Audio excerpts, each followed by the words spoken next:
One of the things we have to do for the Dakar Classic regs is to put some high level lights on Purdey. So we have to have a stop tail light and a fog light. Now a lot of people put them up here, which is great, but I don't want to do that because it covers up this detail on the wrap that makes her look like she's got a canvas back. So the regulation says they have to be above 1.25 meters, which is only about here. So that's plenty high enough. So we're just going to get them in place, get them wired in.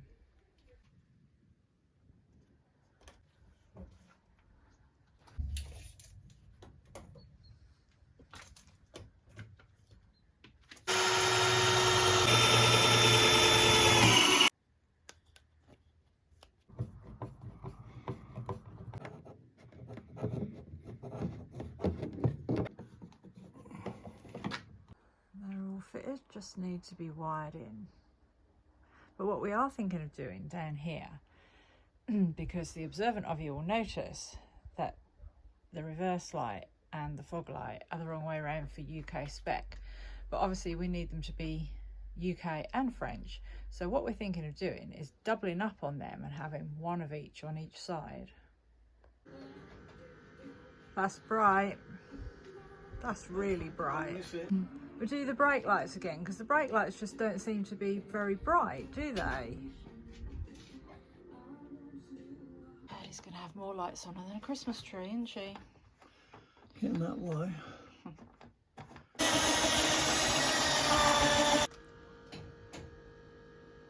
Yeah.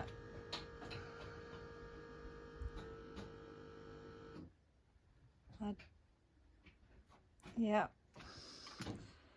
If it's foggy, you're going to be able to see Purdey. I think all those lights may have attracted this low-flying helicopter. Don't know what he was doing around. As we're really into all of the detail for the Dakar regs now, one of the slightly annoying things we have to do, because we spent so long getting this bonnet to fit properly, is put bonnet pins in. We've got red ones. So this pin has to go, I don't know if you can see that, underneath here there's a little shaped bit where hopefully that pin will sit, and then it's going to come up through the bonnet with the top catch sort of like that, because under the regs we can't have the original bonnet closure mechanism, so we have to do this. We had to give Purdey a little bit of anaesthetic this morning to have some holes drilled for these bonnet catchers. So that's on the top. Let's have a look underneath. That's where it comes through underneath onto that little bit of wing.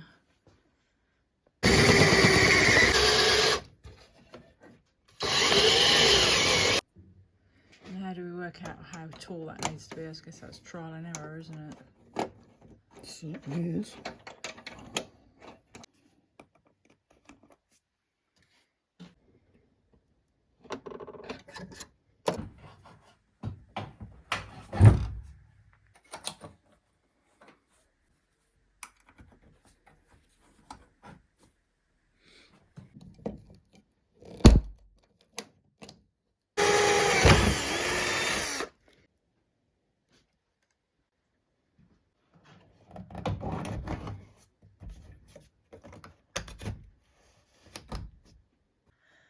We've got that fuel tank to put into Purdey. Now the fuel tank comes with black paint on. Obviously we've got a red chassis, so that's not going to work in my book. So I've bought some paint. This is 2-pack paint, epoxy, and it's especially for chassis and fuel tanks and stuff like that. Not used this before, don't really quite know how it's going to go, but it's in an aerosol can and both bits are in there. So we have to, I'll show you on this one, take this red top out, put it onto the bottom of the can to mix the stuff up and then paint. Now, I wouldn't say I'm an expert sprayer, but we're going to give it a go. I'm now going to press this down. So the red button's been pushed in, whatever's happening is happening inside. I've got 2 minutes of shaking this and then we'll have a go at spraying.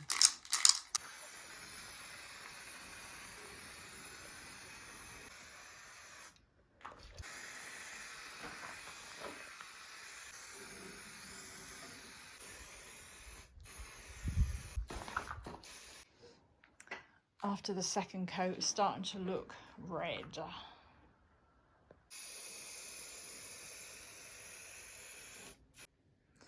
So the part of the tank that's going to show beneath the sill and the rock slider is now nicely red, as you can see. And the sender and the pump has been installed on top, but now we're waiting because this is France, it's summer, it's more than 34 degrees, so the deliveries aren't coming through and we can't get on without parts. For Purdey's second fuel tank, we need a second filler. So we've bought this, which is a genuine series filler opening, which needs to sit about there on the body. So what I've done is I've taken a template off the back, and that's where the hole needs to go, which is sort of a scarily big hole. But what I need to do now is actually mask all that area up and take this sticker off. I'm going to have to recite that so that we can cut that hole and fit this in. So I've put masking tape over this area, and I'm now going to mark the line of where the cut needs to be.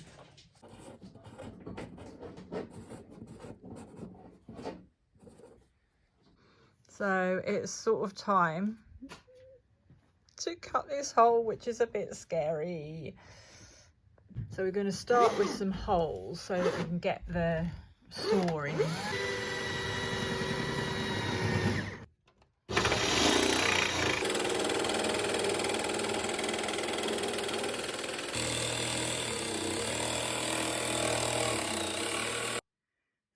First part of the hole. Unfortunately, with the battery operated thing, there's not enough room for the side of the tool to come round, so we might have to do that by hand.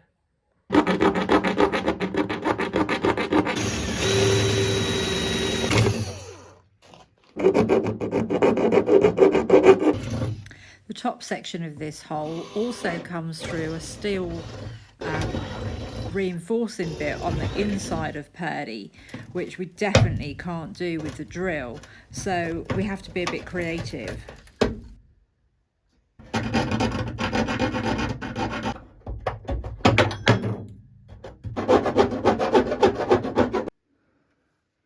Well, it sort of fits. Yeah, just finished cleaning the hole up. It's okay sideways. I think it still needs to come up further.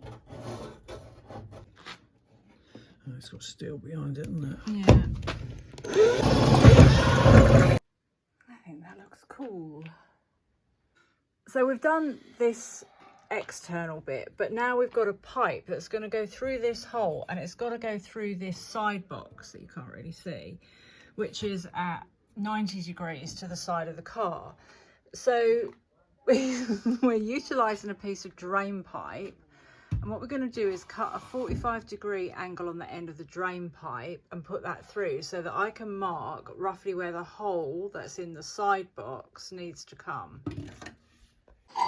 And this is a mitre cutter to help us get this 45-degree angle. It's a good job Chris does woodworking normally, isn't it? So he has all this stuff.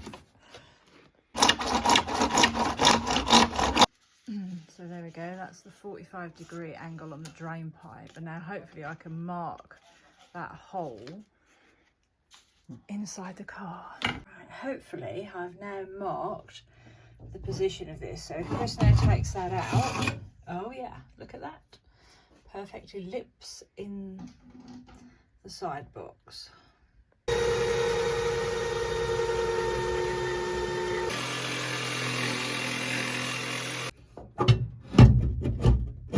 This is kind of how it looks after step one with the metal part of the filler. Obviously there's a rubber bit that's got to fix onto there that goes down to the tank. So the really cool thing about this filler cap from the old Land Rover is that it's got a built-in neck. So if you need to fill from a jerry can or something, there you go. How cool is that? They really thought about it, and it fits back down, cap goes on, all sorted. think it looks very cool. There we go. So we've actually had a delivery today. Yay! What have we got? That's the filler hose to go onto there. Yeah. Which then reduces down to that size, so it'll go onto the tank. We must be getting sort of close to putting the tank in then. Very close.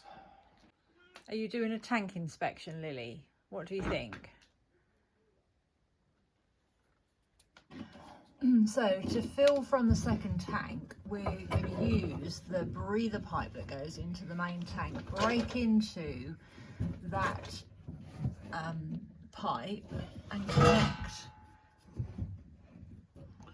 the fuel pipe to the secondary tank, which will then pump into it, if that makes sense. I'm not sure I've explained that very well, but so this little bit that Chris is putting in, this joiner, will connect via the bit that's currently red to the pipe that comes back to the secondary tank. That kind of looks like it might work. So now it's just a matter of trying to get all of these pipes onto various things, which of course are tight fits. So this one's just been soaking in warm water to try and loosen it up a bit, to see if it'll go onto this filler. There we go. Big Jubilee clip around that. Yep. Yeah, it just needs to be widened a bit. So of course putting that hose on has now made the hole that we cut a little bit tight, because it's increased the diameter of the pipe going through it. So from the initial reducer pipe that arrived in the post today, that's not long enough to get to the tank from where the filler cap is. So we've got all sorts of other bits of pipe that we're going to try and sort of piece together to actually make the length up. Obviously they're all different sizes.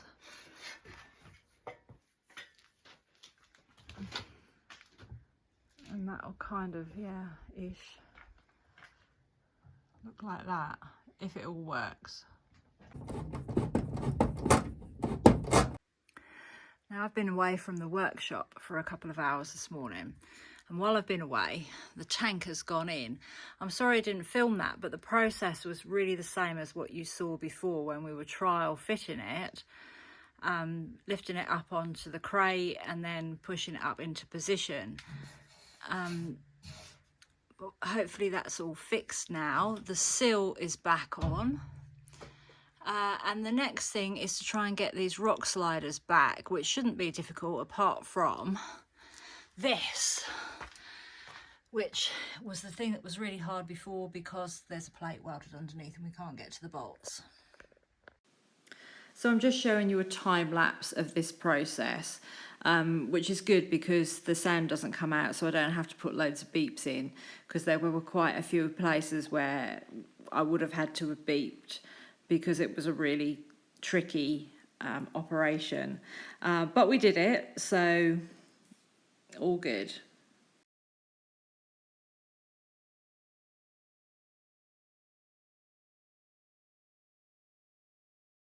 I'm just going to try and give you a little look at what's happening underneath. So probably should have taken that sticker off, but I might do that yet anyway. And we'll have a new sticker on here for Marsland, because obviously it's obscured by the tank. So the tank's in place. Coming down here, this is the pipe that comes down from the filler. You'll notice that those two pipes don't meet yet, so we need to get some kind of joiner there to, because they're actually slightly different diameters as well. And then this pipe here, which is just cable tied up at the moment, is the pipe that will eventually go to the back to join into the bit that we put in down there. You can see that little red thing there. So that the fuel can go back. And so we come to the end of another week on Project Purdey. Chris is just fixing the breather pipe to the second filler cap, so that when we do get that pipe joiner, we can actually test that all out and make sure the system works. So thank you once again for sticking with us for another week of our Dakar prep. Next week, I think we're on to mud flaps. So we'll see you then. Thanks very much. Don't forget to like and subscribe, and we'll see you on the next video.